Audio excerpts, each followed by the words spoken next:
Every few years, I play a game that completely changes my life. The Last of Us, Resident Evil 2, God of War. I haven't played a game like that in 5 years, which was when The Last of Us Part 2 came out. Today, that changed. All I knew about this game before playing it was that it was a turn-based combat and that Mael is played by Jennifer English, who also played Shadowheart from Baldur's Gate 3 and won Actor of the Year in the Game Awards. The game starts with Gustav, our main character, throwing rocks at a tree with a big 34 on it. Expedition 33? More like 34, am I right? We have to give a rose to Sophie. No idea who she is, but from the way they are talking about her, she is probably dead. Before that, we fight against Mael, our kind of little sister, and learn the basics of the fighting mechanic. Look at me, dodging and parrying. It is the last time you'll see it. Turns out, Sophie was not dead. Not yet anyways. Oh, she is a playable character. That is very random. Dude, what is this? A weird mime is standing here.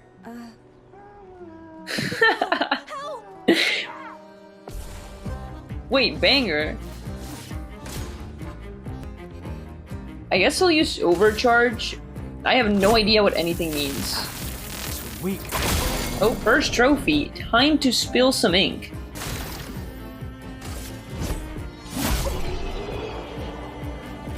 One XP? 1 XP. At least I got a trophy. Defeat the mime in Lumiere. After fighting the mime, some little kids gave us a really cool and awesome Expedition 33 fit, and we made our way to the harbor. In the harbor, a big white-haired woman changed the 34 into a 33, and Lucy died.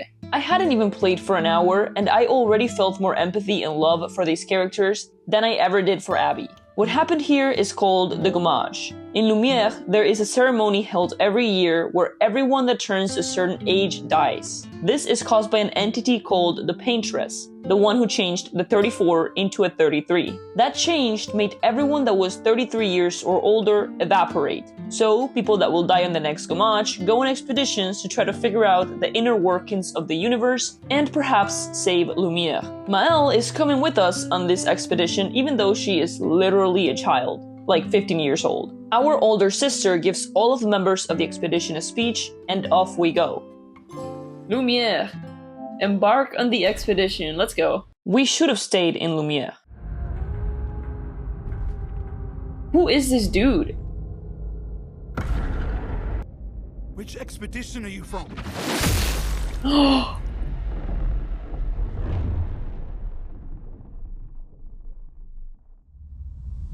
No fucking way. Fall back! After that super traumatizing event, we wake up alone in the Spring Meadows, a very vibrant and beautiful place compared to where the massacre happened. We learn about the expedition status, which is basically our party, which right now consists of only me. We also have this thing called chroma elixirs that heal the entire party when used. Aw, that was my homegirl.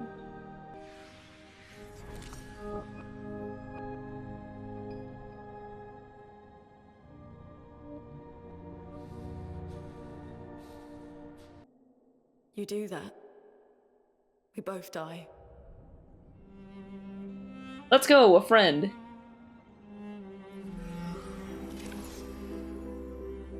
Lune joined my party. 2 things about her. She has no shoes, and she levitates. She also uses the elements. There is a lot to this game combat-wise. There are ability trees for each character, attributes that can be upgraded, and to be honest, I was just throwing attribute points at whatever thing I felt like. Not the smartest idea. I will explain more of these things as I go and learn them myself, because it is like trying to read a quantum physics book in another language. We start making our way to the indigo tree, which was our regrouping point to see if we find any other survivors. We are cooked.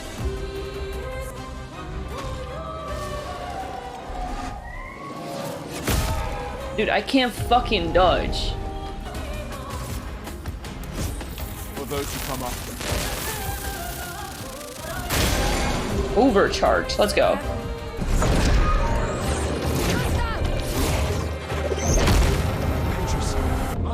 Oh my god, the aura farming. This boss wasn't too hard. The rest of this game will be a breeze, right? I'm done. I'm done! After the fight, we made it to the tree. Someone wrote a note saying that they took Maëlle to the manor and that she was alive, so obviously Gustave wanted to go find her. Oh, Spring Meadows. Find your way through the Spring Meadows. When one falls, we continue. Yes, I know. When one falls. When one falls. Not if. When. We enter this area where the characters are smaller and we have a map. From here, you travel to different locations. The next stop is Flying Waters. Pain Cage.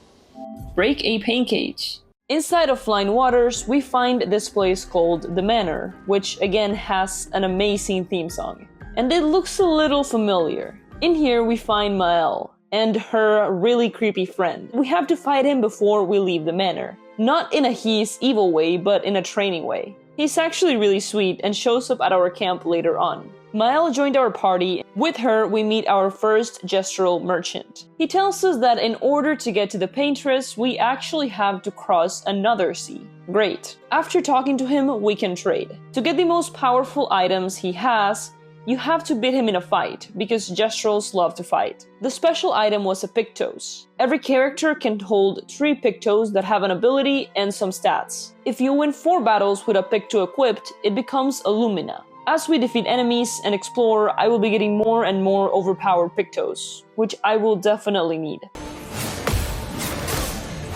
Dude, this is impossible. I tried to kill another mime, but quickly gave up on that idea.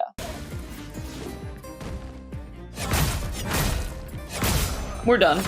We find this place with some flowers, and after touching them, Goblu got pretty angry. I am not cooking, bro.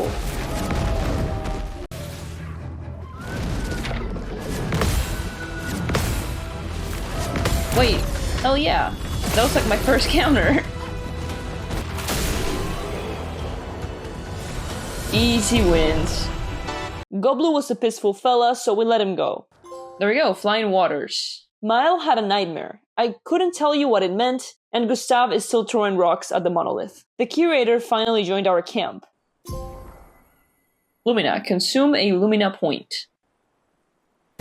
And weapon upgrade. We were pretty close to the Gestural village, but for some reason they wanted to attack us before we got there, even though we're friends. One thing about Gesturals is that they love fighting. After defeating this dude, there was obviously another, much harder and stronger one. I literally could not kill him. I decided to use the 3 recoats I had, which basically resetted the attributes I had so that I could be a little more strategic about it. I don't know what being strategic in this game looks like, so all I did was pick 2 attributes per person and max those out. It worked out a little better.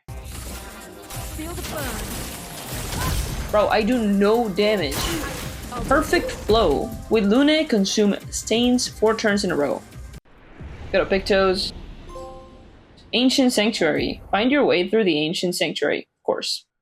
After finally beating him, we made it to the Gestural village. We talked to the chief, and she told us that in order to cross the sea, we would need the help of Eskie. But before that, we had to participate in a tournament to prove our strength. It was a 1v1, so I could only use 1 expeditioner, and naturally I played Maëlle. This is where she became my favorite character in combat. She is so much fun to play. I was starting to get the hang of this game and didn't die a single time. There was one last challenger left before we could head towards Eskie, the Stranger. Who is this? A friend? The Stranger was not so strange after all. Ciel joined our party and we made our way towards Eskie, after witnessing whatever this was. Gestural Village. Maëlle had another nightmare with a girl in a mask, who, by the way, looks exactly like her. The white-haired man tells Maëlle that she should have never come here, and that she needs to leave. Creepy stuff. We finally make it to Eskie. He is the chillest dude out there and also very, very lazy. We need to get him a rock so that he can be strong enough to carry us across the sea. Francois, his neighbor, has the rock we're looking for. So we walk over there and fight him.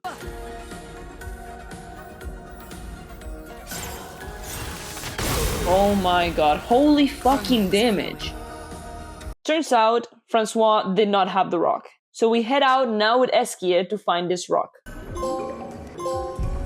Mile had another nightmare, this time even more creepy than the last one. We made our way to the Stone Wave Cliffs, where there are some cultists with huge swords.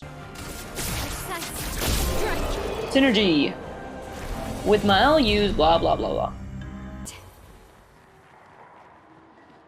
Wait, that is so creepy, man. What is that? The next boss was called the Lamp Master. Here, the story took an insane turn. Maximization. I am reading a lot. Nice. That wasn't too bad. More about What? What? Run. I do like 0 damage, we're so cooked.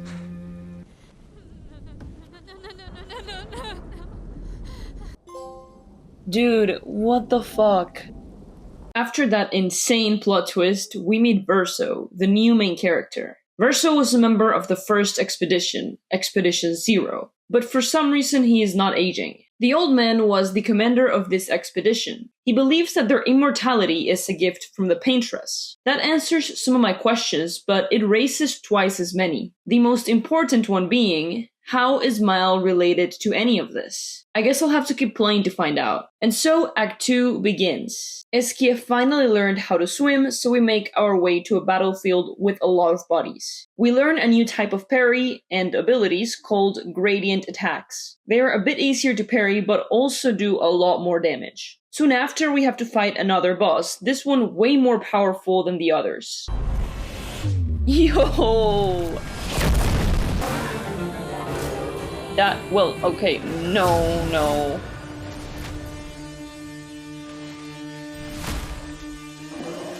No, please no. A second phase, really?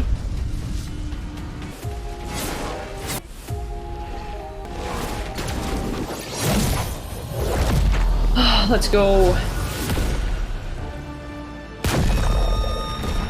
We buried Gustav, or well, his arm, under a tree for Mile. Forgotten Battlefield, let's go. Great story, man. Before we go kill the Paintress, we're going to need to go find Verso's oldest friend so that we have a fighting chance. In the camp, I learned about relationships. You can spend time with each character to increase the relationship level. We meet Monoko, a Nebron that speaks English, and have to fight him. After defeating him, he becomes a playable character. Expedition 33. That's sick. Joining us alongside his son Noko on the way to the Paintress. Eskia was jealous because he didn't have a 33 armband, so we gave him one. After that, Monoko was trying to show off destroying a wall and blew us into oblivion. Here we got separated. Ciel, Lune, and Monoko together, and Mile and Verso together. First, we have to play with Ciel, Lune, and Monoko. This was hard since Mile and Verso are part of my main team. Playing with Mile and Verso was easier, but since there were only 2 of us instead of 3, it was still a challenge. After a fight, Verso disappeared, leaving Mile alone. I was afraid, alone, against a bunch of powerful enemies, running around trying to avoid as many fights as I could, searching for my friends. Before finding them, I reached a manor. A white-haired thing opens the door, and Verso comes out of nowhere. Here, we find out that Renoir is Verso's father. They fight a little, and then we have to fight Renoir. I cannot believe he just healed that much.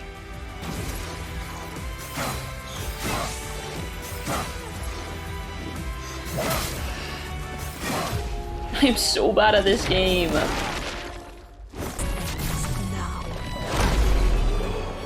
Finally, let's go. After defeating him, he throws a huge chroma nuke at us, killing Noko. Mile has a moment with Alicia, but then the manor just vanishes. Now we need something to pierce the barrier that surrounds the Paintress. The Curator can make us a weapon, but for that we will have to kill 2 Accents and bring him their hearts. The Accents are Sirène and Visage. Visage was supposed to be the easier one, but I did not hear them say that and just headed to Sirène since she was the first one I saw on the map. Sirène is huge. This entire area is one of my favorites in the whole game. The music, the ambience, the enemies, it was just amazing. As soon as we arrive, she started messing with all of our heads except Monoko, who got us out of this trance. I tried to fight a boss, but got absolutely decimated. Fighting Serene was really fucking hard. She has shields given to her by this dude I could have killed, but I felt bad for him since he was passive and left him alone. She has a bunch of dancers that help her, she can charm, and even curse people. First Accent, 1 more to go.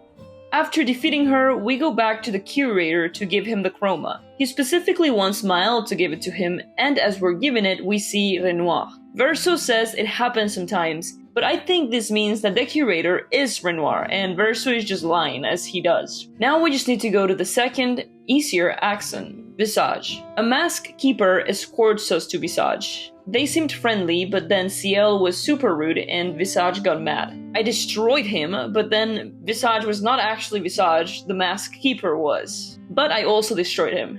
Easy peasy. 2 for 2, let's get this Paintress. Verso started talking in third person. He is genuinely the most suspicious guy out there. And we bring the chroma to the Curator. At camp, we talk to Alicia and also Renoir. I am very confused and have no idea where this story could possibly be headed. Curious, witness an optional scene. I just found out you could do that. We get the weapon and destroy the barrier that surrounds the Paintress. We try hitting the big Paintress, but bro takes no damage. Turns out that is not the actual body of the Paintress. The Paintress is human-sized. She runs inside of the monolith after setting our heads on fire, and we follow after her. We are finally here. Inside the monolith, I got a trophy for reaching level 33. There is a trophy for reaching level 99, and the last few levels require millions of XP points. Millions. As I fought against some of these NPCs, I was really struggling. Renoir wanted us to fight again because he doesn't want us to kill the Paintress, and after a few attempts... Nah, bro. Nah. I decided I needed to go farm some levels because I was getting cooked. And back to Renoir I went. Oh man. Wait, no way bro, he just took my guy. After defeating him, we find out that the Paintress is Verso's mother and get confirmation that the Curator is Renoir. It is now time to actually fight the Paintress. Get ready. Wheel control, nice. Oh my god, and she heals, of course. I'll manage. Perfection. Kind of embarrassing that it took me this long to get this. Paintress, let's go.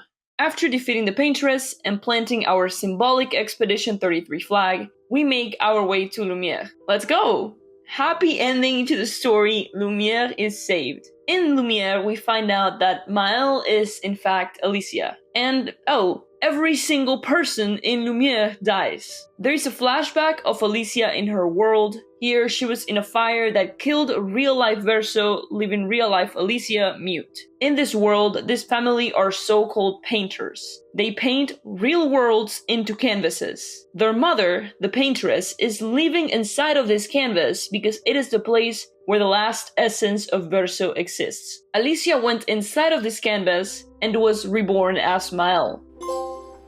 It is time for Act 3, Maël. Maël remembers that she is Alicia and everything that has happened to her. Verso and Renoir want to destroy the canvas, but Maël does not want to. We bring back both Lune and Ciel and explain everything to them. Alicia brought back a bunch of expeditioners to help us fight our way through Lumière and to Renoir. I'd be lying if I told you I was 100% sure of what was happening here because it was genuinely the most random shit ever. We had to fight 2 bosses here before getting to Renoir. One of them made me go farm a little more because I was getting absolutely destroyed. And now it was time for the actual last fight of the game against Renoir. This fight was so fucking cool. Instead of fighting Renoir's human body, we fight against the Curator. He even summons the Axons. Okay. No way, no way, no way. In the second fight, the Paintress herself re-enters the canvas and fights the Axons. I mean, it was absolute cinema. However, while pretty cool, it was also impossible. And after dying like, I kid you not, 100 times, and really wanting to know what happens in the end, I did something bad. Alright dude, call me what you will, but I am switching this to story. After killing Renoir, we are met with a choice. A. Choose Verso's side and destroy the canvas, or B. Choose Mael's side and save the canvas and keep Verso's memory alive.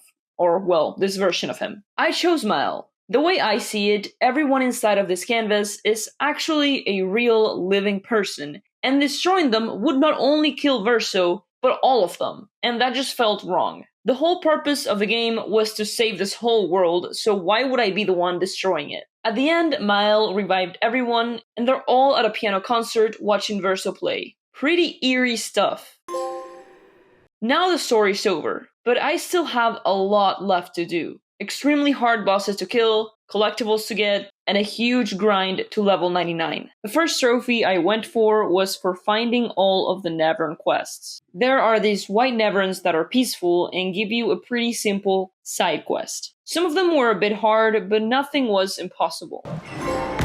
There is one trophy in this game that gets very close to being impossible. Defeating Simon, the final boss. But that will be the last trophy I get. After that, I found all of the lost Gestrels. They were in the overworld, so with a guide, it was pretty easy. Then, I had to win in all of the Gestrel games. Some of these games were really hard. There was a parkour one that had me sweating bullets. If you fell down, you had to restart from the beginning, and it was decently long. Another one was also kind of a parkour, but it was literally so hard for no reason. At camp, I discovered all of Eski's abilities and started talking to everyone to increase the relationship level to the maximum one. For Eski, we had to fight against Francois, and for Ciel, there was just a cinematic of us teaching her how to not be afraid of the water. Lune, Monoko, and Mael have a more complicated quest related to theirs. For Monoko, we had to bring his son back, which made us fight Golgra. For Lune, we had to find her dead parents, having to fight a monster. Here, I got a trophy for using a level 3 gradient attack, which I had now unlocked. We hear Lune talk about her song, or whatever she's going on about, and get her trophy. Finally, we have Mael. For Mael, we have to help her find Alicia, and then fight her. It was pretty fun. This one is the only missable relationship level because it requires you to tell her the truth about Gustave. She asked Verso if he could have saved Gustave, and the truth was, he could have. Kind of fucked up that he didn't. After that, I defeated a boss without taking any damage. He didn't even have a chance to go, so it was another easy trophy. By the end of the game, I was doing 15 million damage with Mael under the right setup. That may seem OP, but Simon has 45 million health, and his attacks are not dodgeable for me because I suck. So I was going to have to find a way to kill this guy in one shot. I started going for a few specific bosses, the first one being the Chromatic Petanque. This guy spawns next to 2 Petanques, and if they flee, so every 3 turns, he absorbs them, getting basically all of his health back. Really annoying. I also killed Sprong. This guy was also annoying, but at least he didn't heal back. After that, I started working on the Endless Tower. A set of trials. There are 11 levels, each with 3 stages that get progressively harder. I did a few of those, grinding a bit of XP, and reached level 66. A lot left until level 99, but no worries, I have a trick up my sleeve for that. I fought Surf and Fair after that, another super annoying boss. She doesn't heal, but she takes away all of your AP, literally all the time, meaning that for the most part, you cannot use any of your abilities. I fully upgraded a weapon and then went to fight Clea. This boss is super annoying. In the real world, she's Alicia's sister, so in the canvas, she's pretty OP. I don't know if the two are related, but they are to me. She heals a lot, has insane attacks, but as long as you dodge all of her attacks, it really is not the worst. I finished getting all of the abilities Monoko has by killing this weird looking dude, and then I headed to the Endless Tower to finish it. Like I said, some of the levels were pretty hard, requiring me to go farm a little. The only level that actually had me fuming was the last one. It was a fight versus both Renoir and the Paintress, and it took me forever to get for obvious reasons. They have a lot of attack patterns that deal a lot of damage, and they have way too much health. After that, I found all of the music records. I also got all but one of the journal entries, the last one found after killing Simon. I did the last trophy for solving the painting workshop mystery. It required you to do a bit of parkour and give something to a statue 3 times before a boss encounter happened. It was obviously, as usual, another version of the Lamp Master, and after defeating it, I got the trophy. I started farming this random area that gave around 3 million XP every time. However, doing this method, it would take literally 10 hours to get to level 99, and I didn't want to do that. That's when I came across this insane method. In the area of Frozen Heart, there is this entity that creates clones, and you can basically infinitely kill them, since she just keeps creating them once you kill them. The only catch for this is that you cannot take damage. I killed 38 of them in 14 minutes, and it gave me over 100 million XP. Now it was time to kill Simon. I tried doing this on my own at first, but it was very unsuccessful, so I turned to a guide. It would require a bit of Pictos farming and preparation, but I had to do it to even stand a chance against the big fella.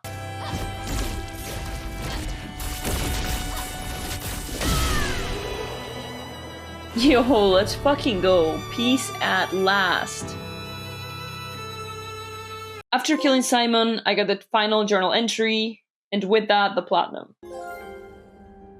Holy shit, was this game good. I have literally no words. I fully understand the hype around it. I cannot believe this game is an indie game made by only 40 people. How crazy is that? The map is huge, the bosses all have different attack patterns, and abilities you need to learn. The difficulty progresses in a pretty manageable manner, and the collectibles were meaningful, fun to read, and there was a pretty good amount of them, nothing crazy. I mean, I have literally no complaints, other than Simon, but that was honestly a skill issue. This game may just be the best game that I've ever played for this series of trying to platinum every game of the year, but there are still a lot of games that left to play. However, at the moment, this is a game that you have to play in platinum, and the best game I've ever played in my whole life. Genuinely a life-changing experience.